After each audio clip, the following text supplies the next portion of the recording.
Aussi longtemps que nous vivons notre propre vie, tout sincère que nous puissions être, nous regimbons contre les aiguillons et nous nous faisons du tort à nous-mêmes. Ainsi, nous devenons de plus en plus sourds et aveugles spirituellement. Saül fut aveugle pendant 3 jours, afin qu'il puisse reconnaître sa cécité spirituelle devant Dieu. Au lieu de demander « Qui es-tu, Seigneur ?» il aurait pu poser d'autres questions, telles que vous en posez maintenant vous-même. Le Seigneur répondit « Je suis Jésus que tu persécutes ». Le nom de Jésus signifie « Il sauvera son peuple de ses péchés ». Le Seigneur lui dit en fait « Lorsque tu es et que tu persécutes mon peuple, c'est moi que tu es et que tu persécutes. Mais je suis le Sauveur.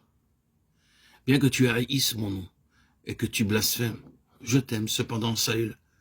C'est pour toi que j'ai versé mon sang et que j'ai donné ma vie. » Le Seigneur vous dit la même chose.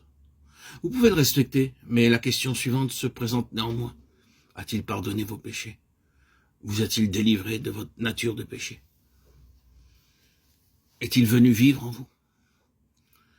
Prenons un exemple. Voilà un médecin très capable, extraordinaire. Si les gens accourent chez lui en foule et de très loin. Si je dis cela à d'autres, ils peuvent me poser la question. Mais vous a-t-il guéri? Avez-vous jamais été le voir? Si je dis non, pas moi, mais c'est ma femme qui vous le dit. Ils s'impatienteront et demanderont, mais qu'en est-il de vous? Le Seigneur Jésus-Christ dit, je suis Jésus, je suis le Sauveur, je suis mort pour tes péchés. Si vous dites qu'il est devenu votre Sauveur, l'en avez-vous remercié? Avez-vous obtenu l'assurance que vos péchés sont effacés? Vous a-t-il libéré de votre nature de péché? Est-il venu habiter en vous? Saül a répondu à la voix, Seigneur, que veux-tu que je fasse? Le Seigneur lui demanda d'aller à Damas où on lui dirait ce qu'il devait faire.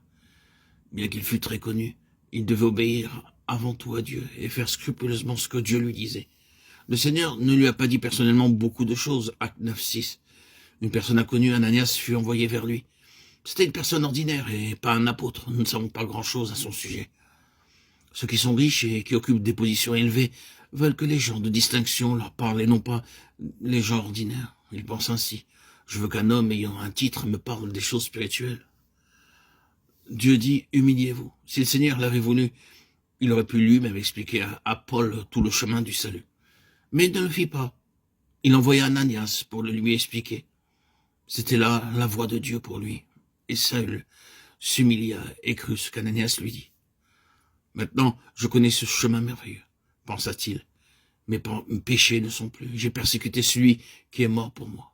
Puis, il fut baptisé par Ananias. À partir de ce moment, il entendit bien des fois la voix de Dieu. Et tout au long de sa vie et de son ministère, Saül continua à faire la volonté de Dieu en écoutant sa voix. Acte 16.